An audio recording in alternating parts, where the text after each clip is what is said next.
Elle travaillait dans son coin et elle a quand même fait en 78 une expo à l'Arc, la fameuse expo des singuliers de l'art. Et elle faisait partie des artistes qui ont été sélectionnés. Donc c'était quand même bien pour elle. Elle a été contactée, je crois, par, comment il s'appelait, Bourbonnais, Alain Bourbonnais, et qui l'a exposée dans sa galerie après, rue Jacob. Mais ça s'est mal passé dans leur rapport. Bon. L'intégration, c'est jamais faite pour elle, hein, parce qu'elle est toujours restée... c'était quelqu'un qui jouait pas le jeu. Elle jouait pas le jeu, donc elle faisait pas ce qu'il fallait pour...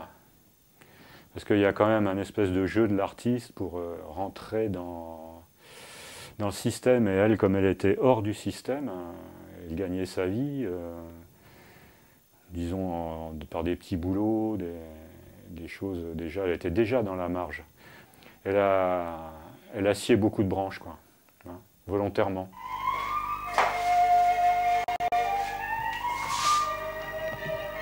Voilà, finalement, je vais m'approcher un peu de ce que tu as fait là. Ben, c'était hyper brutal d'être confronté aux cadavres sur le bord des routes, à l'omniprésence de l'armée. À Guatemala City, à l'époque, il y avait les tueurs d'extrême droite qui parcouraient la ville avec des masques de Mickey et de Donald pour ne pas être reconnus. Et après le couvre-feu, il pouvait se passer n'importe quoi le soir. Et il est exact que ça faisait beaucoup de morts, notamment parmi les Indiens. Donc c'est assez bien décrit ici, quoi. Ben, on peut voir tous les morts. On voit qu'il y a des hommes, des femmes, et qui sombrent peu à peu du fait de leur multitude dans l'oubli. Et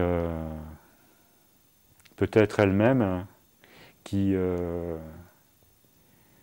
comme investie d'une espèce de... Elle a beaucoup de bras, ça ressemble un petit peu à la déesse Kali de la mort. Mais en même temps, je ne pense pas que c'était ça. Je pense que c'était une espèce de mission, de témoignage, et de prendre en compte tous ces morts, quoi. Témoigner. Et alors ça, c'est l'église de Chichicastenango, qui est un village, disons, au cœur des communautés indiennes au Guatemala. Et sur le parvis de cette église se déroulent des cérémonies typiquement indiennes, qui sont de l'ordre du syncrétisme, c'est-à-dire qu'ils ont adopté un semblant de foi chrétienne, et sous ce semblant de foi chrétienne, ils se dissimulent d'anciens rites mayas, et donc qui ont lieu sur le parvis de l'église. Et donc ça l'avait absolument fasciné. Et donc là, on voit les Indiens qui rentrent dans l'église, et en même temps, cette église est assimilée à leur propre mort, puisque le catholicisme les réduit au niveau de leur propre civilisation et de leur pensée. Donc ils vont vers leur mort, là, en quelque sorte. Et cette mort est très séduisante, elle est très fleurie, on dira. Là, qu'est-ce que tu fais là? Là, c'est un tableau avec plein de têtes et des poissons un peu primitifs. Et c'est les couleurs des tapas australiens, les aborigènes qui peignent sur les écorces. J'aime beaucoup ces couleurs ocre, marron, tout à fait naturelles. Et d'ailleurs, je l'ai appelé déjà. Lors de la célébration du bicentenaire de l'arrivée des Blancs en Australie, des aborigènes ont manifesté. Ça a eu lieu récemment. Les Blancs ont fêté comme si c'était les premiers habitants de l'Australie. Je vois que tu es toujours dans l'actualité. Ah oui. Mais c'est rare d'ailleurs que je donne des titres d'actualité à mes tableaux. Là, c'est juste parce que je trouvais que ça allait avec les couleurs. Ah ouais. Et les poissons aussi, ils sont simples, ils font penser un peu aux poissons qui peignent. Je vois que sur ta table, tu as toujours autant de... Ah oui, ça c'est Ah bien. ouais, dis donc, il y a un crocodile Les là. projets. Ah oui, ça j'aime bien. Ouais, ouais, J'en ferai quelque chose un jour, je sais pas quoi. le pauvre, il est bien La comme tête il est. aussi est pas mal. Ouais, ouais. Ah oui, voilà, ouais. Ça vient d'un dépotoir. Oui, comme bien entendu. On trouve tout, ça. Voilà, t'as de pinceau, t'as de Et trucs. puis là, c'est plein de projets de dessin. Ah ouais. Ouais, ah oui, c'est ouais. C'est des grands tableaux que tu veux faire, là? Oui. Enfin, c'est pas forcément Ah, maintenant. ouais, Parce bah, qu'en dis ce donc. moment, j'ai une série de petits, mais ça, oui, je voudrais le faire en plus grand, Ah ouais? un peu ce genre. Ouais, ok. Ouais. Regarde tous les trucs là, comment on appelle ça, les archives. Moi, c'est la photo ou voilà, tout ça, ce sont des archives. J'en ai plein. J'ai toutes les photos de Siska qui sont intéressantes, qu'elle a pris aux États-Unis, qui sont vraiment révélateurs d'une personnalité multiple, mais toujours à l'écoute. Elle a toujours eu un regard humaniste.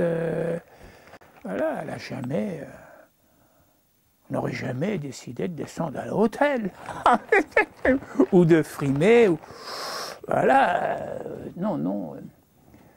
Non, ça. Elle était. Pour moi, il n'y a pas que peintre. Il y a aussi photographe, il y a aussi un regard, il y a aussi. C'est une vie complète.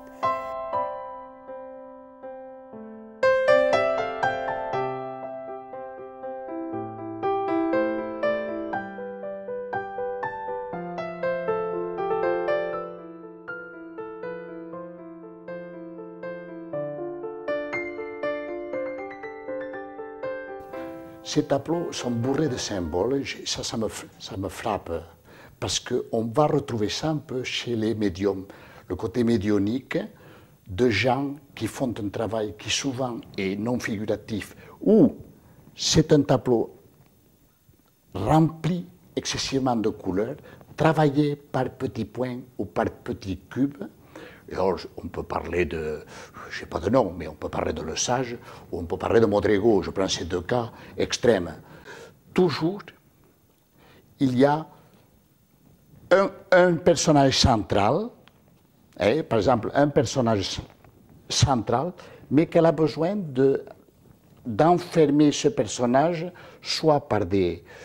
Oh, ça c'est le côté un peu freudien, c'est-à-dire c'est le côté, quand on retrouve ça, c'est le fœtus et la cerne, et ça je l'ai retrouvé beaucoup dans beaucoup de travaux sur le problème de l'art brut, c'est qu'ils enferment le personnage par justement ce type de rainure ou simplement de petits points, simplement pour donner, pas simplement une force au personnage. Elle ne laisse pas la place, elle ne te laisse absolument pas respirer au niveau de son travail. Je n'ai pas dit que c'était...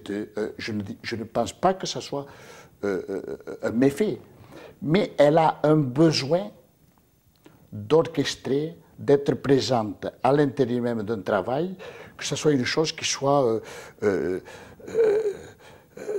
pleine. Pour moi, c'est scandaleux dans la force intérieure qu'elle avait, pas tous. Il y en a quelques-uns qu'on rate comme ça. Mais dans celle qu'elle expliquait, il y avait deux choses. C'était une figuration d'un masque ou d'un portrait qui regardait. Mais la façon qu'il regarde ce tableau, le portrait, il est tellement fort à l'intérieur et qui domine tout. C'est la force, comme un beau masque africain.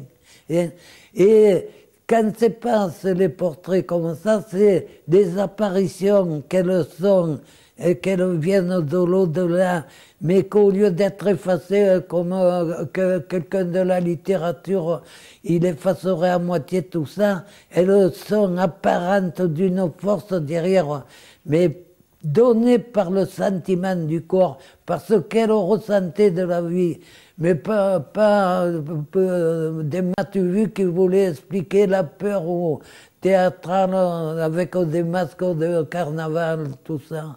Non, non.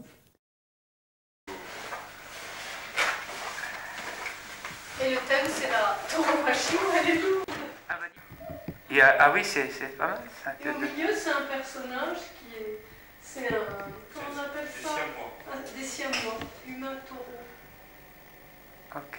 Ah.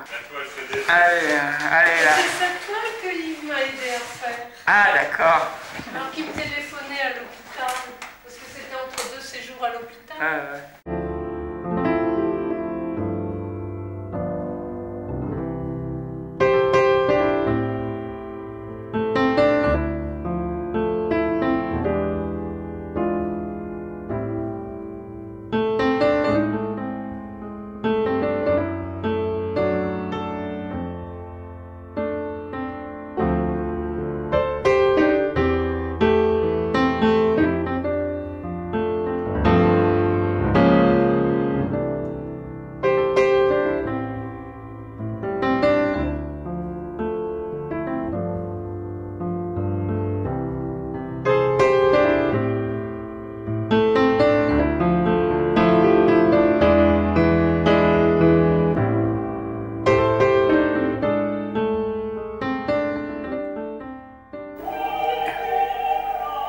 Bonjour à tout le monde.